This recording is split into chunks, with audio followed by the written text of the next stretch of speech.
Gary Gensler, the chairman of the Securities and Exchange Commission, discusses the Ripple XRP ruling for the first time since the court's decision last week. And while we're disappointed in what they said about retail investors, we're still examining and evaluating that. Well, Gary seems very disappointed. The new District Judge Torres has referred the Ripple case to Magistrate Judge Ned Byrne for general pre-trial proceedings, which includes scheduling discovery. Non-dispositive pre-T Lunar Crush recently revealed that XRP's social activity increased significantly last week after the ruling. The asset flipped ETH and social dominance, boasting social engagements of 31,730 while ETH saw engagements of 20,666, and XRP was only behind BTC. This week, over the last 10 minutes, XRP's social activity moved way up. It now continues to show strength with XRP having more social engagements than ETH. We have seen many critics of Bitcoin maxis in the past, but they are now effectively silenced thanks to the verdict, which was beneficial not just for XRP but for the entire cryptocurrency community. XRP's trade volume has been going through the roof lately, and that's been causing a massive surge in overall trading on exchanges like Binance. On July 13, the 24-hour volume for XRP was hitting a whopping $10 billion, but it's settled down a bit now to an impressive $3.8 billion as of right now. Binance is totally killing it in the volume game, handling a massive $688 million in trades, making up around 21.91% of the total volume. Get this, OKX is also doing pretty well, coming in second with $161 million in XRP trade volume.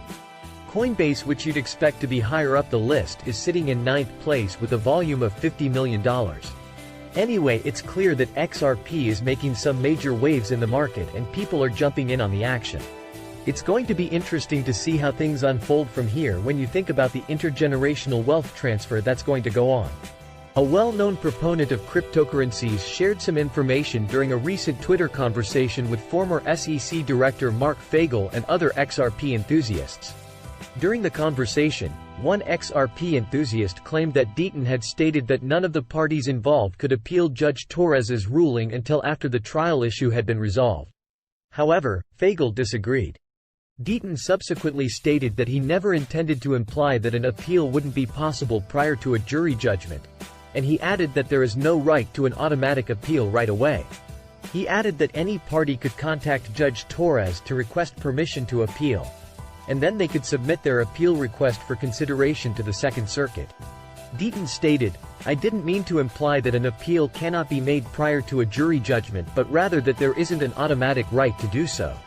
Either party may ask Judge Torres to permit the appeal, and they may then ask the Second Circuit to accept it. Because the SEC requested summary judgment in accordance with Howey, and the judge strictly applied the Howey elements to each sort of XRP sale claimed by the SEC to satisfy Howey, I don't see Judge Torres approving it." The judge basically applied a non-controversial, 76-year-old, well-established Supreme Court test to the facts of the case. If there were any challenges to her reasoning or any policy considerations on the face of a decision, why would she approve an interlocutory appeal? The court agreed that the Howey test was controlling and applied it accordingly. In addition, I would be surprised if Ripple would agree to an interlocutory appeal in order to cross-appeal. For instance, if I were representing Ripple or the two executives, I would jump out of my seat and pound the table as hard as I could to object to an early appeal. Citing that this case has already taken 3 years, not including the 30-month investigation, and that this appeal would be premature. Ripple wants to use XRP for international payments. How likely is it that XRP surpasses all other cryptocurrencies given that it has a little more legal clarity in the US than the competition? Well, I don't know necessarily if it's going to be the number one, but suddenly looking at the breakdown, I mean right now as it stands the big two are Bitcoin and Ethereum. I think Ethereum has about 20% of the market, and if you're in Bitcoin at any good day, probably between 45 to 50% of the market, so they are two behemoths. That is to say there's gonna be a long way to go, but XRP journey comes in at around number 3 in terms of trading volume and around one of the better known stable coins. So we're still in the foothills when it comes to use cases and kind of the development around the use cases of each of these different tokens. For somebody who used to work in the bank, you know, I could appreciate the issues around interbank transfers overnight. Bank transfers, FX transfers the delays that are kinda baked into those systems. But using something like an XRP token or others certainly gives you a lot speed and a lot transparency, which I think is the primary use case that Ripple have put forward with XRP. I do have a stake in the race for transparency since we are one of Ripple's partners in Australia for their on-demand liquidity program. But yes, I do believe that it really exemplifies the advantages of blockchain technology in terms of speed, transparency, and low cost.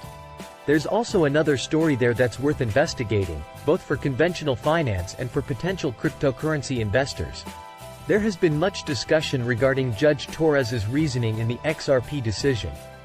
Some claim that her conclusion contradicts the entire premise or policy underlying U.S. securities laws. I respect those lawyers as well. Senator Elizabeth Warren requests an SEC investigation into Elon Musk's Tesla over Twitter ties, alleging misappropriating assets and conflicts of interest. Now the SEC is going after Musk with no shame at all, and Fox Business' Charles Gasparino is raising concerns about Ripple, wondering if they'll be hit with a fat $1 billion fine because of that recent legal dispute. Showdown with the SEC. Despite the fact that Ripple obtained a partial victory in court, Gasparino doesn't sound overly confident about their chances of succeeding on appeal. In addition, it's not all roses and sunshine for Ripple because they still have to pay fine for the sections of the case they lost. As XRP wins, 4,096 U.S. commercial banks may collaborate with Ripple. While speaking with CNBC when asked if the new U.S. court order will pique additional banks' interest, Stuart Alderoty sounded pretty damn confident that American institutions will rejoin Ripple's on-demand liquidity offering. Alderoty was certain that the lawyer man had said that Ripple's game plan was to begin conversations with influential U.S. financial figures in the upcoming quarter. This is to persuade them to adopt their solution, which employs XRP to make money transfers incredibly seamless and effective.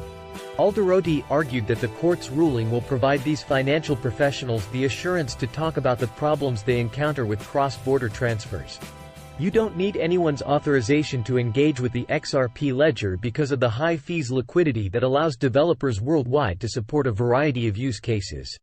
There are no administrators because it is an open-source, decentralized system.